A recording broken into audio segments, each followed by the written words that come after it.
नमस्कार दोस्तों, आदाब, गुड मॉर्निंग। 20वीं सदी के यूरोप में यदि कोई लेखक, कोई रचनाकार, कोई साहित्यकार, कोई कवि थे जिन्होंने सचमुच शब्दों को डरने नहीं दिया, तो वह थे पियर पाओलो पाजोलिनी। पियर पाओलो पाजोलिनी कवि, उपन्यासकार, फिल्मकार, नाटककार, स्तंभकार और निश्चित तौर पर एक बड़े विचारक। यानी आप कह सकते हैं कि उनकी पहचान किसी एक विधा में सीमित नहीं थी। वे अपने समय के असुविधाजनक सच को उजागर करने वाले लेखक थे। ऐसे लेखक जिनकी कलम पावर से या सत्ता से, धर्म से, बाजार से और नैतिक पाखंड, इन सब से लड़ती थी, सबके सामने डटकर खड़ी होती थी। आज 5 मार्च के दिन उनका जन्मदिन है। सही दिन है उन्हें याद करने का। 5 मार्च 1922 में इटली में जन्मे पाजोलिनी का बचपन बेहद राजनीतिक उथल पुथल के दौर में बीता था। यूरोप में फासीवाद का उदय होने लगा था और जब वो लगभग 21 साल के थे तो विश्व युद्ध, सेकेंड वर्ल्ड वॉर की शुरुआत हो गई। आप कह सकते हैं कि सेकेंड वर्ल्ड वॉर द्वितीय विश्व युद्ध की विभीषिका और उसके बाद की जो वैचारिक खींचतान पूरे विश्व भर में देखने को मिलती है, इस सब ने उनके व्यक्तित्व को गढ़ा। वे मार्क्सवादी विचारों से प्रभावित थे, लेकिन बड़ा महत्वपूर्ण है, विचार उन पर हावी नहीं थे। यानी आप कह सकते हैं मार्क्सवाद उनका परंपरागत नहीं था। वे किसी एक विचारधारा या पार्टी लाइन के लेखक कभी नहीं रहे। ये बड़ा महत्वपूर्ण है। आप हमारे देश में देखिए, जो वामपंथी साथी हैं या किसी अन्य दक्षिणपंथी विचारधारा के हैं, ये सब पार्टी लाइन में खड़े लेखक हैं, कवि हैं और नेता हैं। कोई वामपंथी लेखक, कुछ एक अपवादों को छोड़ दीजिए, ऐसा नहीं जिसने भारत में वामपंथ के भीतर आए विचलन पर कभी कुछ लिखा हो। हमारे जो पासोलिनी हैं, उनका मार्क्सवाद मनुष्य की गरिमा, हाशिए पर खड़े आदमी, हाशिए में खड़े लोगों की पीड़ा और सांस्कृतिक उपनिवेशवाद के प्रतिरोध से उपजा था। उनकी माँ के साथ बताया जाता उनका बहुत गहरा भावनात्मक रिश्ता था, और ये जो भावनात्मक रिश्ता है, इसकी संवेदनशीलता उनकी कविता और उनके उपन्यासों में, उनकी कहानियों में दिखाई देती है। वे मानते थे कि साहित्य का पहला दायित्व मनुष्य की जो इनर कॉन्शियसनेस है, अंतःकरण ध्वनि है, उसको बचाना है। इसलिए उनके शब्द सत्ता के सामने झुकते नहीं थे, वे सवाल करते थे। और यही कारण है बाकी संवाद, जहाँ शब्द डरते नहीं में, हम उन्हें आज याद कर रहे हैं। पाजोलिनी ने अपनी साहित्यिक यात्रा कविता से शुरू की। वहाँ एक शहर है या रीजन है फ्रियूली। फ्रियूली क्षेत्र की बोली में उन्होंने कविताएं लिखी, जो डेफिनेटली इटली की मुख्यधारा की भाषा नहीं है, लेकिन उन्होंने इसमें अपनी स्थानीय बोली में कविताएं लिखी। और ये कोई प्रयोग नहीं था भाषा के ऊपर, बल्कि यह उनका सांस्कृतिक प्रतिरोध था, क्योंकि वो मानते थे कि स्थानीय भाषाएं और बोलियां, इनको सुरक्षित रखना जरूरी है। जीवन की सच्चाई को ये व्यक्त करती हैं, जिसे महानगरीय संस्कृति अक्सर मिटा देती है। उनकी कविताओं में आप प्रेम पाएंगे, लेकिन वो प्रेम रोमानी किस्म का नहीं है, उसमें एक अजब किस्म की पीड़ा है। मैं आपको उनकी एक आध कविता सुनाऊंगा। आत्मदया नहीं है, क्रोध है, और क्रोध भी ऐसा है कि वो अंधा क्रोध नहीं है। वे अपने समय के नैतिक विघटन को देख रहे थे। उपभोक्तावाद का प्रभाव बढ़ रहा था, टेलीविज़न का कल्चरल अटैक शुरू हो गया था, सांस्कृतिक आक्रमण शुरू हो गया था, और युवाओं की, उस दौर के युवाओं की चेतना का बाजारीकरण भी शुरू हो गया था। उनकी कविता इस विघटन के खिलाफ एक चेतावनी थी। आप उनके उपन्यासों के बारे में पढ़िए। उनके उपन्यासों में रोम के गरीब इलाकों की दुनिया जीवित हो उठती है। अपराध, बेरोजगारी, वैश्यावृत्ति, धार्मिक आडंबर, इन सबके बीच जीते हुए लोग उनके पात्र हैं। पाज़ोलिनी पात्रों को समस्या की तरह नहीं देखते, बल्कि वे मनुष्य की तरह देखते हैं। और शायद मेरी समझ से यही उनकी साहित्यिक नैतिकता है। उनकी भाषा कठोर है। उनकी भाषा निश्चित तौर पर कठोर है, लेकिन उसमें करुणा का प्रवाह है। अब देखिए, यहाँ पर एक संकट है। जो मैंने उनके बारे में पढ़ा वो सब अनुवादित है, लेकिन उसमें भी कठोरता नजर आती है। वे सभ्यता के उस नकाब को उतारते हैं जिसके नीचे सामाजिक असमानता, सोशल इनइक्वालिटी और हिंसा छिपी होती है। उनके उपन्यासों ने इटली के साहित्य में एक नई बहस छेड़ी कि क्या साहित्य को सुंदर होना चाहिए या सत्य होना चाहिए। और पाज़ोलिनी का साहित्य सत्य पर आधारित था। सत्य ही उनके लिए सौंदर्य था। वे फिल्मकार भी थे, और फिल्मकार के रूप में उनकी पहचान भी उतनी ही महत्वपूर्ण है। उनकी फिल्मों में धार्मिक प्रतीकों का पुनर्पाठ है, लोक जीवन का सौंदर्य है और सत्ता की कठोर आलोचना है। वे कैमरे को भी उसी तरह इस्तेमाल करते थे जैसे कलम को, एक प्रतिरोधी उपकरण की तरह। उनकी फिल्में अक्सर विवादों में रही। आप कह सकते हैं ओवरऑल वो बड़े ही विवादित व्यक्ति रहे। उन पर अश्लीलता, ईश निंदा, क्राइस्ट की निंदा और राजनीतिक उकसावे के जमकर आरोप लगे। लेकिन पाज़ोलिनी ने कभी भी सफाई नहीं दी। उनका मानना था कि कला का काम है व्यवस्था को संतुष्ट करना नहीं, बल्कि उसे चुनौती देना, उसे आईना दिखाना। आज भी यदि आप उनके लेख और स्तंभ पढ़ें, ये सब गूगल में आपको अनुवादित स्तंभ मिल जाएंगे, उनके लेख मिल जाएंगे, तो वे चौंकाते हैं कि वो कितने दूरदर्शी थे।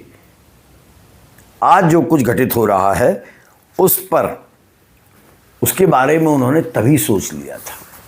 मुझे लोहिया जी याद आ गए जब मैं ये लिख रहा था, पाज़ोलिनी के बारे में पढ़ रहा था। लोहिया ने जो 1960 में कहा था, जब वो संसद पहुंचे थे, कि भारत की जो ये कथित विकास की गाड़ी है, ये अंधाधुंध दौड़ रही है और एक दिन चकनाचूर हो जाएगी। पाज़ोलिनी ने 1960 और 70 के दशक में ही चेतावनी दे दी थी कि उपभोक्तावाद की जो संस्कृति है वो मनुष्य को खोखला कर देगी। वे लिखते हैं कि फासीवाद केवल राजनीतिक रूप में नहीं आता, वह संस्कृति और बाजार के रूप में भी आता है। उनके लिए टेलीविज़न, जो तब आया था, केवल मनोरंजन का माध्यम नहीं था, बल्कि वो चेतना को कंट्रोल करने का औजार था। आज का डिजिटल युग, जब सोशल मीडिया और एल्गोरिदम हमारी पसंद को, हमारे विचारों को, हमारी सोच तक को दिशा देने लगे हैं। पाज़ोलिनी की आशंकाएं आज इसलिए और भी प्रासंगिक हैं। उनका जीवन विवादों से भरा रहा। उनकी वैचारिक निर्भीकता और निजी जीवन में बड़े कॉन्ट्रडिक्शंस उनके रहे। दोनों को लेकर समाज ने उन्हें कटघरे में खड़ा किया।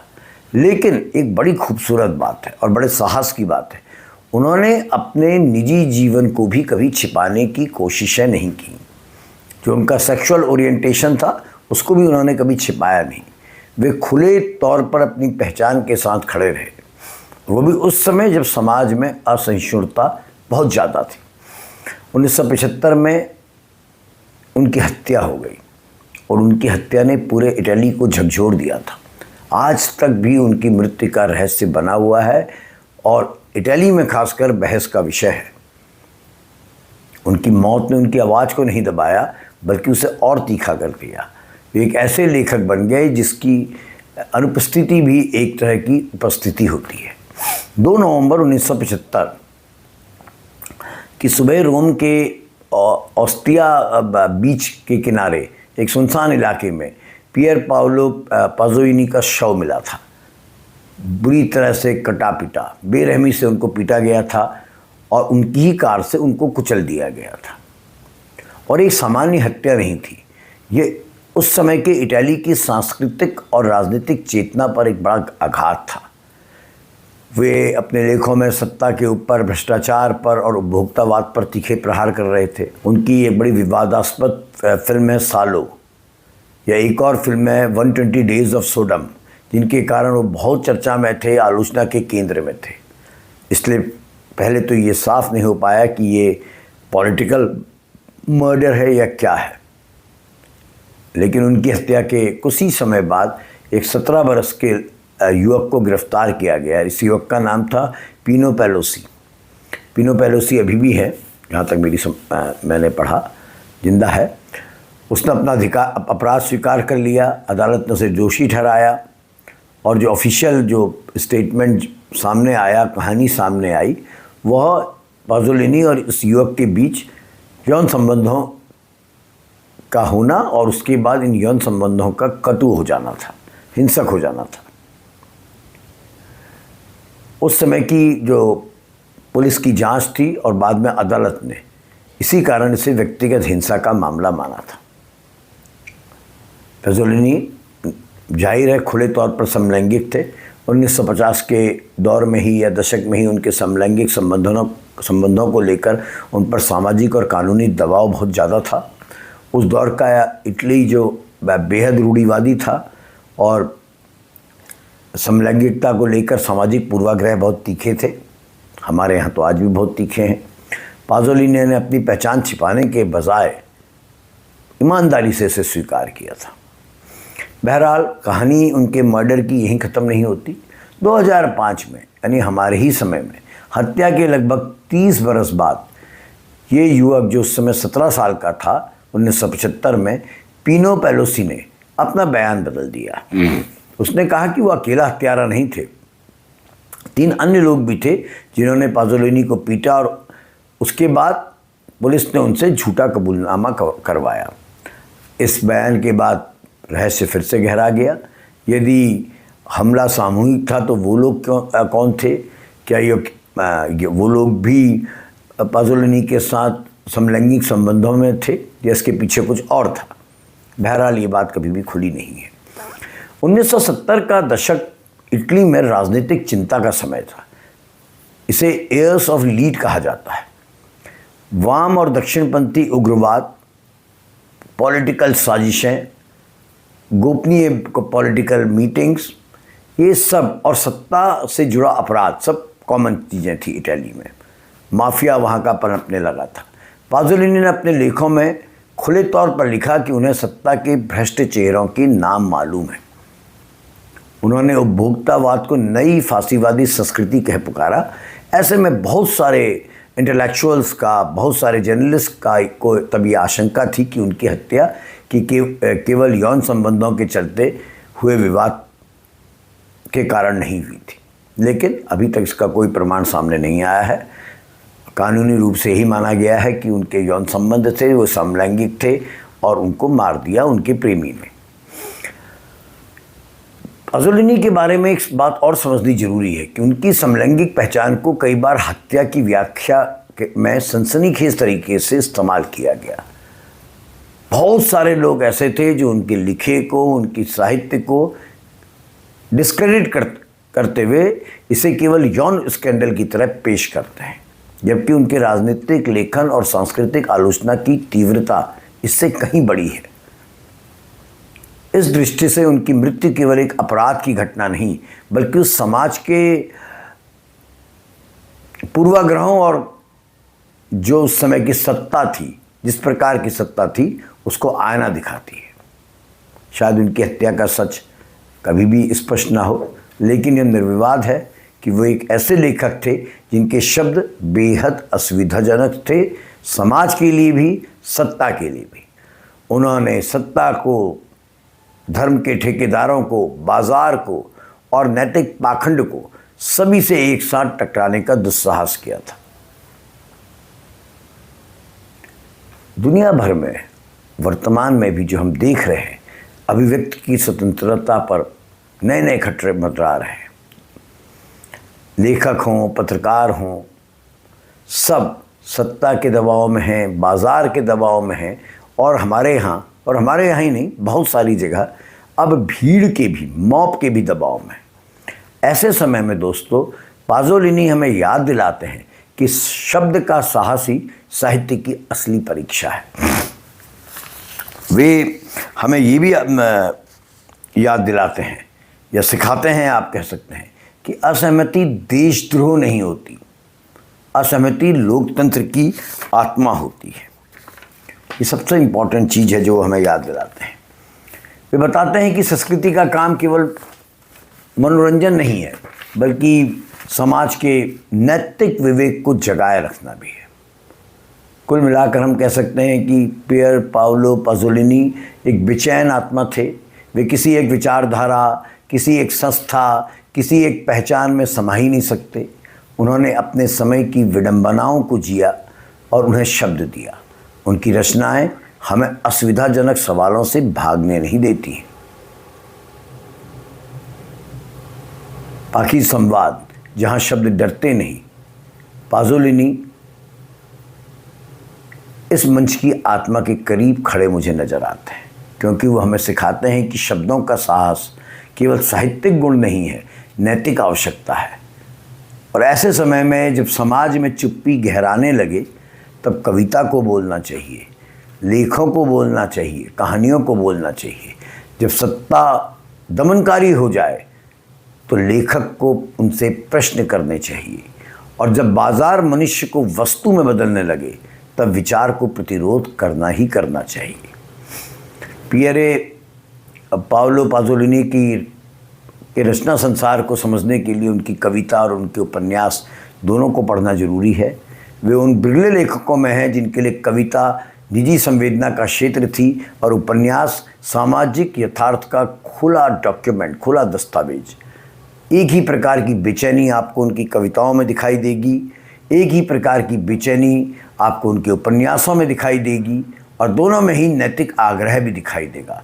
सत्ता के खिलाफ, धार्मिक आडंबर के खिलाफ और उपभोक्तावाद के खिलाफ। और एक बड़ी महत्वपूर्ण चीज़ नज़र आएगी, वो है मनुष्य की गरिमा की रक्षा करने का उनका प्रयत्न। उनकी एक कविता का छोटा सा अंश आपको सुनाता हूँ। इस कविता का नाम है ग्रामसीज एशेस, फ्रॉम ग्रामसीज एशेस। 1957 में यह प्रकाशित एक कविता संग्रह है और इसको उनका श्रेष्ठ लेखन माना जाता है। ग्रामसीज एशेस में वे इटली के एक कम्युनिस्ट, वामपंथी या मार्क्सवादी विचारक थे, एंटोनियो ग्राम्सी। तो एंटोनियो ग्राम्सी की कब्र के सामने खड़े होकर उन्होंने अपने समय की और अपनी वैचारिकी उलझनों पर कब्र में लेटे हुए एशेस से संवाद किया। यह कविता किसी राजनीतिक नारे की तरह नहीं है, बल्कि आप इसे आत्मस्वीकृति की तरह देख सकते हैं, जहाँ पर पाज़ोलिनी अपने भीतर के द्वंद्व को, कॉन्ट्रडिक्शंस को, अपनी इच्छाओं को, सबको ईमानदारी से परख रहा है। Here among the foreign dead, Gramsci, I listen to your silence. The world changes in the sun, yet remains what it was. A scandal of contradictions, yet remains what it was, a scandal of contradictions. I too am a contradiction, with you and against you, in the light of history, yet bound to my own obscure desire. कितनी 5 लाइनें हैं, कितनी अद्भुत है। पाज़ोलिनी स्वीकार कर रहे हैं कि वे स्वयं भी एक कॉन्ट्रडिक्शन है, एक विरोधाभास है।